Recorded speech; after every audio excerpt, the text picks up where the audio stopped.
I'm proud of some of the progress that we've made on jobs and the economy, and you can't argue with the facts. The facts are that Vermont enjoys one of the lowest unemployment rates in the country.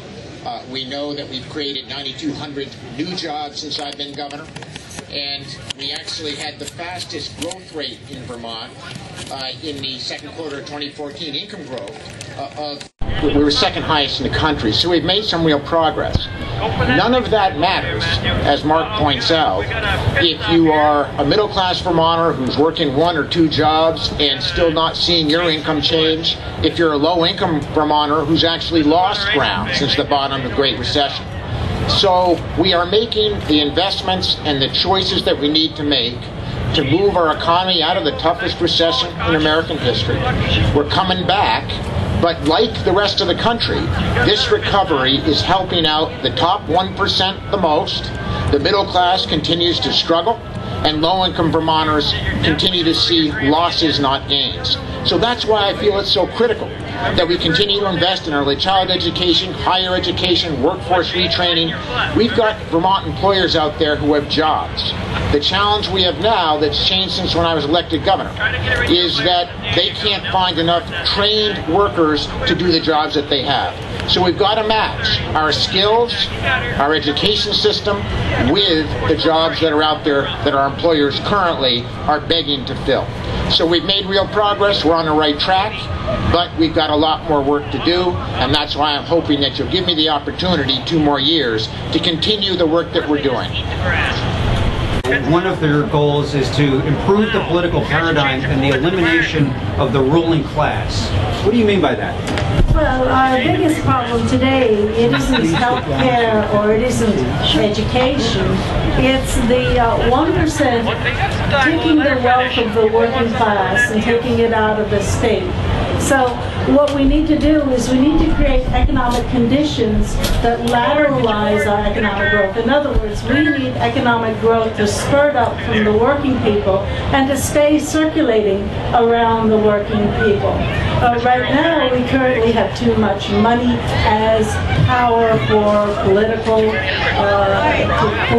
purposes, and as you know, we have a constitutional amendment that's waiting to happen around getting money out of politics. We have the 1% that's dominating with its focus on fossil fuels, and we also have its domination of the U.S. currency, U.S. dollar, where we could and should have a variety of means of exchanges in order to diversify, in the same way we do with other things. It's good to have a diversified portfolio. It ought to be good to have diversified currencies so people can engage in the economy with dignity. Thank you very much, Scott.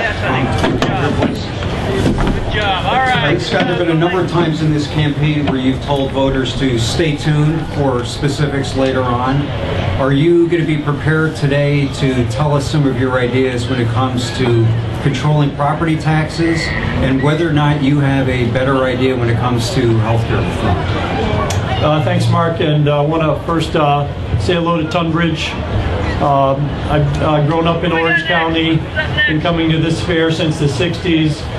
I know a few people are spreading rumors around about me and Fred Tuttle hanging out here doing bad things, but I was way too young back then, and it's great to be here. It's a fun part of this gubernatorial campaign to have the first debate after the primary here in Tunbridge. Looking forward to hanging out at the fair later on and talking to anybody they want, anybody that would like to hear more about issues. To answer your specific question, Mark, about property taxes, I think the number one issue in this campaign is the out-of-control rise of property taxes. It's the number one thing I've been hearing from people over the last 2 months. There's some very interesting ideas being floated around. There was a meeting in South Burlington a couple of weeks ago with a whole bunch of municipal officials. As folks that have been paying attention to my campaign may know, one of my primary planks is that we need to be making decisions at a local level as much as possible. I think Vermonters are sick and tired of having a state government and a governor that flies around the country, comes up with a new idea and talks the legislature into forcing it upon us. Those days are over. One of the ideas that came out of that, thank you. One of the ideas that came out of the meeting with local officials in South Burlington a couple of weeks ago is to put a 2-year cap on property taxes while we figure out how to properly fund education. I'm an advocate for putting a 2-year cap on property taxes while we figure out how to properly fund education. These days of double-digit property increases while local officials are holding their school budgets in tow and having a governor tell school boards that it's their fault that property taxes are going up when we've got a complicated system, that only 2 people in the state probably actually understand how it works, is not going to be part of the Scott Milne administration. So I'm very much looking forward to talking more to the press and the people of Vermont about the cap on property taxes proposal, which we'll be putting forward over the next 2 weeks. And healthcare reform? Healthcare reform is a complicated issue. I was happy to finally see Governor Shumlin, although he apparently doubled down on he's going to be the most, the most progressive radical governor in the country, and push forward with his healthcare proposal and some of the other things he's been doing. That was on Tuesday when he was talking to his Democratic friends at his campaign launch. Yesterday on public radio, he seemed to change his mind and say, well, if this healthcare thing isn't going to be good for jobs, I'm not going forward with it. Well, I thought the program 4 years ago, when we got into this healthcare thing, was that it was the fundamental way we were going to fix our economy. If we spent 4 years trying to do this, and it's fundamentally ruining our economy, it seems like it's 4 years that have gone by. I think it's time for a new governor. Thank you very much. Let's continue our discussion here about healthcare reform. Dan, if you could come up here next, I'd like to get some of your thoughts. Do you support or oppose the effort on the part of the current administration to move towards this universal system? 90 seconds. Yeah, I've come out against the single-payer healthcare system from the get-go. I think there's free market solutions, free market alternatives that can actually drive down the cost of healthcare and provide Vermonters with a choice. I don't think there's a single plan that's going to be perfect for everyone, and I don't know why we would be forced into a single plan. So I think we focus in on opening up the marketplace to more insurers by reducing a lot of the regulations that are in place that are constraining the single-payer health system. And we also need to understand that 75% of healthcare costs are actually from chronic illness and diseases, and we need to work better with the Vermonters and ourselves on how to control those costs.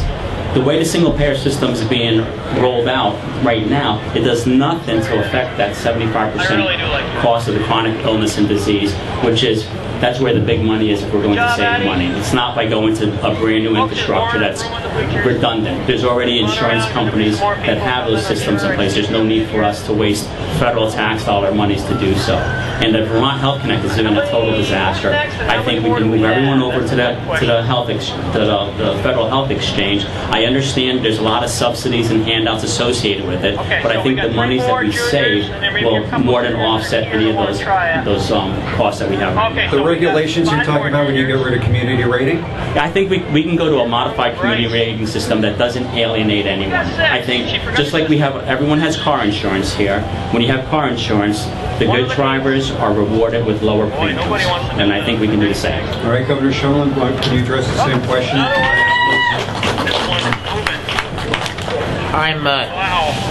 One thing that's clear, in this election there's a choice. And there's probably never been such a clear choice. On the one hand, we have Scott Milne, who refuses to tell you to have a plan or to tell you what that plan might be. Then you have Mr. Fasano, who has a plan, and it would take us back to the days when insurance companies could say to the old, to the sick, and to those who are disabled, we're going to charge you a higher rate, and the young and the healthy will charge you a lower rate. If you're really sick, you can't afford insurance. Governor Dick Snelling, the Republican governor, passed community rating to ensure that that kind of injustice wouldn't happen in Vermont. Here's the point.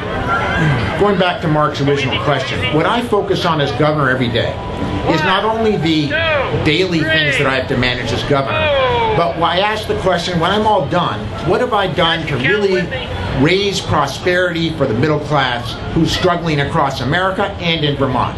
And in my view, the biggest obstacle to job growth and to income growth is the rising cost of health care that rises faster than our incomes. So I have a good plan that will allow us to have universal access, health care because you're a Vermonter, not because of where you work or how wealthy you might be, and moving from a quantity-based reimbursement system to one that's based on outcomes, which we're currently, with the help of the Green Mountain Board, Healthcare Board, making happen. So here's my point. Right now in Vermont, we pay 20 cents of every dollar we make on healthcare. Those are the facts. If you make a buck in Vermont on average, 20 cents goes to healthcare. It will be 40 cents if healthcare costs grow for the next 10 years at the same rate they did for the past 10. Okay, I'm going to interrupt you there. Thank you very much. We've got to fix that. Emily Payton, your support or opposition to the administration's healthcare reform efforts? Well, I do believe that a society needs to take care of its health, its healthy, and needs to take care of its sick. And I don't think that we should skimp on that. But within this question of health care, we need to look very carefully at what we're paying for. If we're paying for $1,000 for 4 simple x-rays for a knee, then we're paying too much. We haven't been competitive. There are experts within the field that will tell you that death by medicine is the leading cause of death in this country. So what are we paying for? We need to begin to reduce our prescription practices seriously. Our opiate prescription practices we should have a goal of reducing that by 70%. We should also reduce our psychiatric medication practices, especially of children. We should be rewarding those who are doing best practices with healthcare and disincentivizing bad healthcare. So, in other words, I am for everybody having health care, but within that, we need to take the medical business to task where they are soaking the people. Scott, please come up. If you're elected governor, are you going to stop the administration's efforts here on healthcare reform? 2, 3, 4, 5. Thank you, Mark. And I guess just for folks that are here, I know a lot of people weren't paying attention to elections over the summer. 2 of the people behind me have been defeated by me in the Republican primary already. I'm looking forward to a robust discussion with Governor Shumlin about the issues that I think really divide Vermonters. I do want to say, though, that I agree with Governor Shumlin that a community rating is essential. One of the 2 people that lost to me in the primaries changed their tune about community rating over the last couple of weeks somewhat. I'm happy to see that. What I think about healthcare going forward is that this radical progressive rush to let's be first to do the most radical thing we can do was ill-conceived.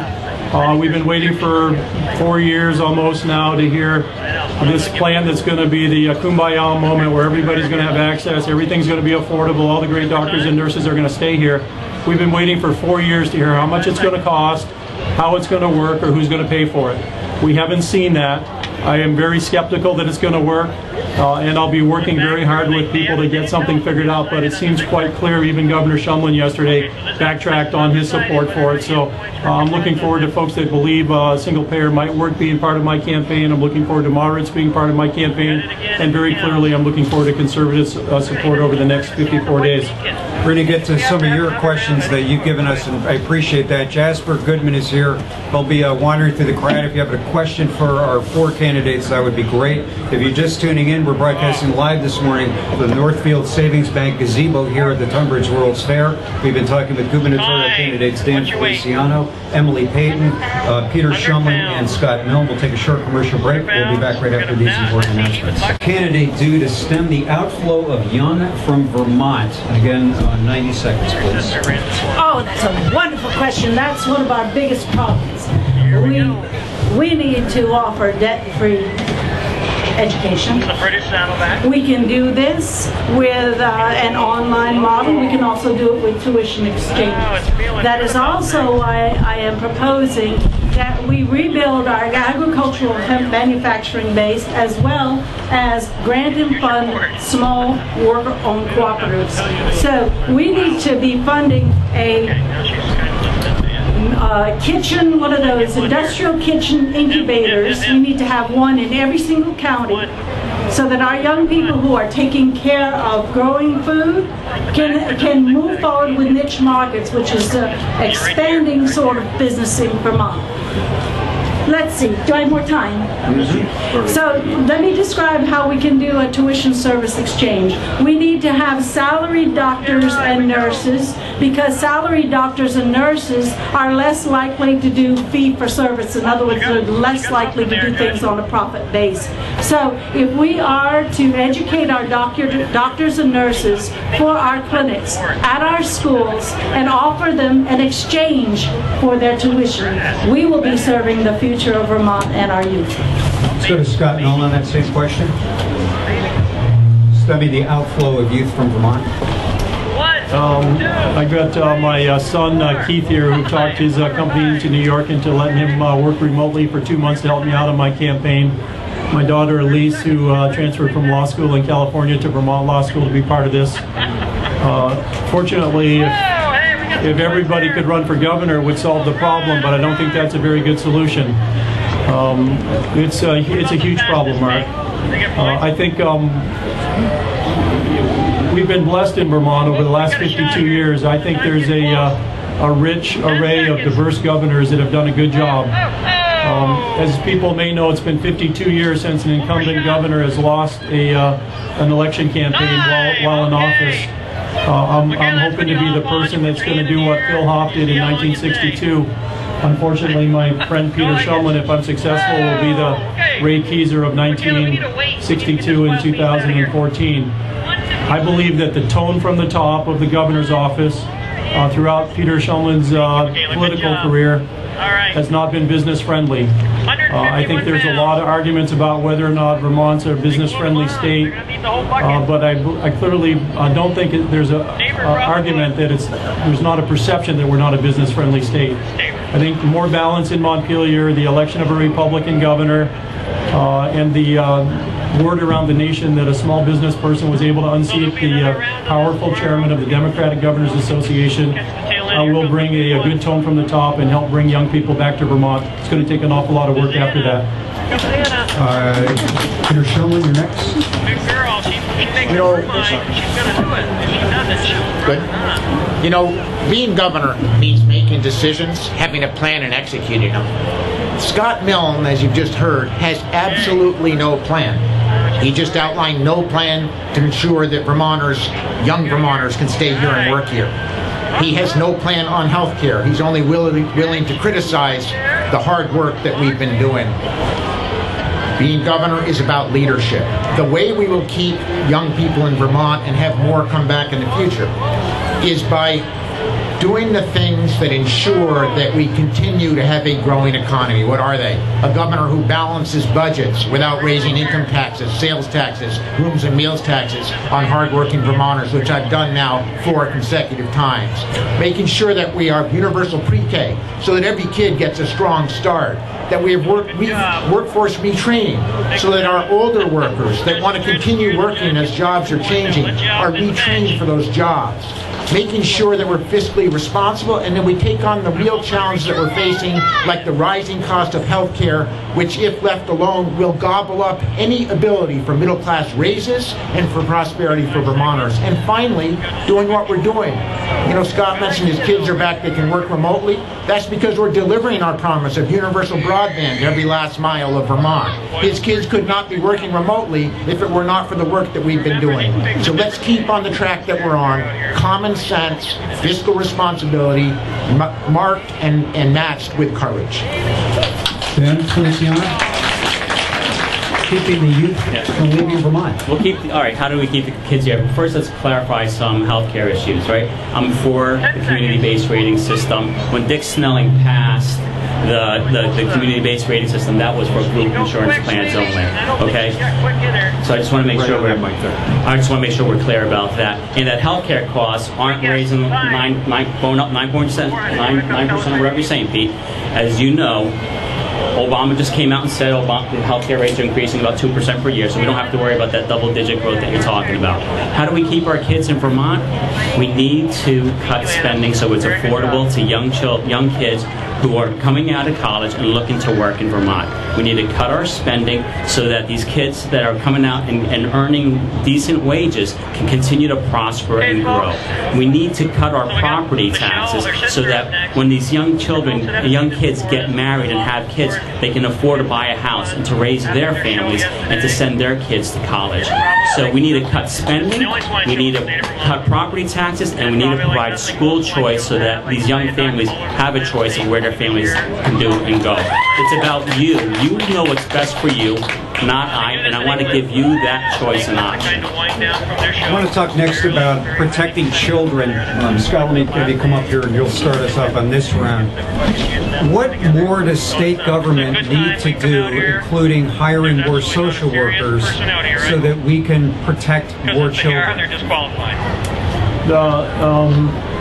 So please come around and one of the things that I think is a powerful insight into the effective management and operation of state government is seeing the tens and approaching $100 million we've essentially flushed down the toilet on this single-payer healthcare experiment with no tangible benefit yet to Vermonters. I think if we look at the way Human Services, Agency of Commerce, other agencies of state government are using the people's money, seeing how the Health Connect project has very obviously wasted money is a good insight into perhaps there's better ways to run things there. I think the Agency of Human Services is the biggest part of the state budget. I think that under Governor Shumlin's leadership, we took a lot of stimulus money, did some patches and things that probably weren't smart, at least in hindsight. We could have got a new computer system set up at the Agency of Human Services 4 years ago, used some stimulus money to do that. I think essentially what we need to have is an Agency of Human Services that's putting the family first. I'm not an expert on this. We need to have an information system in the Agency of Human Services so that social workers can see all these different stovepipes of food stamps, other programs that are affecting the family, and be able to look at it on one screen, understand what's going on with the family, and be empowered to do the job for people. Everything we've seen about how much money we spend on kids per school, all this other thing, everything boils back to what's going on in the family, and I believe that the Agency of Human Services has not had the right tools, or the right empowerment, the right resources to send towards it from the governor's office. Thank you. Emily Payton, you're next on this question. Protecting children in Vermont. We've had 18,000 complaints registered about child abuse. Now, some of those are more one complaint about the same child, but still a number that's way too high. Let's start with understanding that families isolated in their homes with crushing poverty is where this sort of ignition of abuse happens. So where we can invite these families who are in this very, very low income bracket, who have to turn to things like selling drugs and then turn to things like violent encounters with people who are on crack cocaine and so forth, who are in danger of being kicked out of their home, all these stressors. If we can include them in the community more, can we give a family who is thus situated an opportunity to have their children come to art classes? I'm adding new ideas here. Have their children come to soccer practice. We need to get these families who are so isolated more engaged with the community, so the community can help monitor what's going on and help absorb those stressors. Right now, when you're that poor, you stay isolated at home, and more of those social workers isn't really going to make all that much difference as long as they're isolated day after day at home with increasing tension. Yeah, I think we're done. We'll have the scoring. We'll come out and give you the placings if you want to stick around. So I'm not sure about the other candidates, but I do have a special needs child, and this is a topic very close and dear to my heart. So one of the things that I believe we can do is education. We have plenty of money in the Department of Agency and Health Services. It's been going up at 5.6% a year. How many of you got a pay raise of 5.6 last year? No one's raising their hand. It went up 7.6 last year. That's been the annual growth rate has been 5.6. What we need to do is we need to educate the families and make sure the kids are getting the right services at the right setting at the right time, just like you would do with medical services. But it starts with a holistic approach with families, including the parents, as well as the children themselves.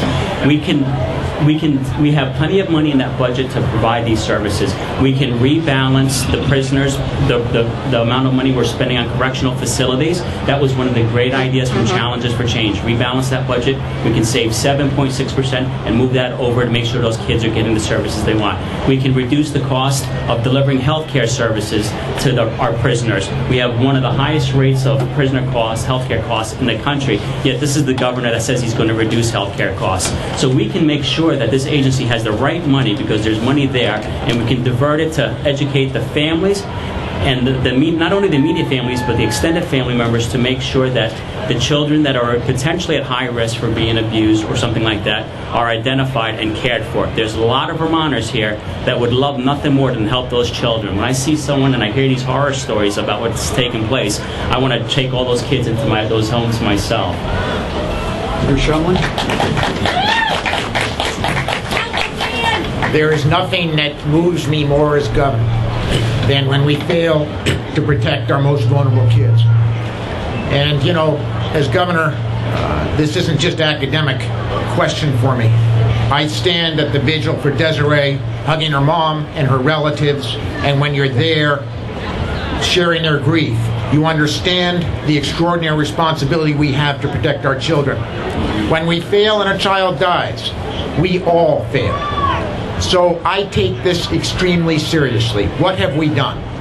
I've asked my department to do the following things. First, immediately ensure that whenever a child is returned to the custody of its parents after they've been separated, that we have a supervisor sign off on that reunification, and that we then have a social worker going into the home after the reunification to make certain that we have a higher success of that reunification being successful. Second, unlike what Dan just said about the budgets, I've increased the number of social workers by 18 so that we have more people out there serving these families that desperately need us. And finally, on October 1st, my secretary and my commissioner will give us a report on structural changes that we can make to be more successful. Here's the closer.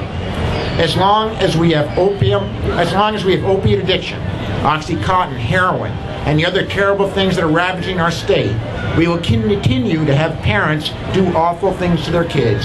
We have a responsibility to tackle that, and that's why Vermont is leading on a better way to deal with heroin and OxyContin addiction. We're broadcasting live this morning from the Northfield Savings Bank gazebo here at the Tunbridge World's Fair. We're going to take a short commercial break. I want to thank our friends at Guy's Farm and Yard.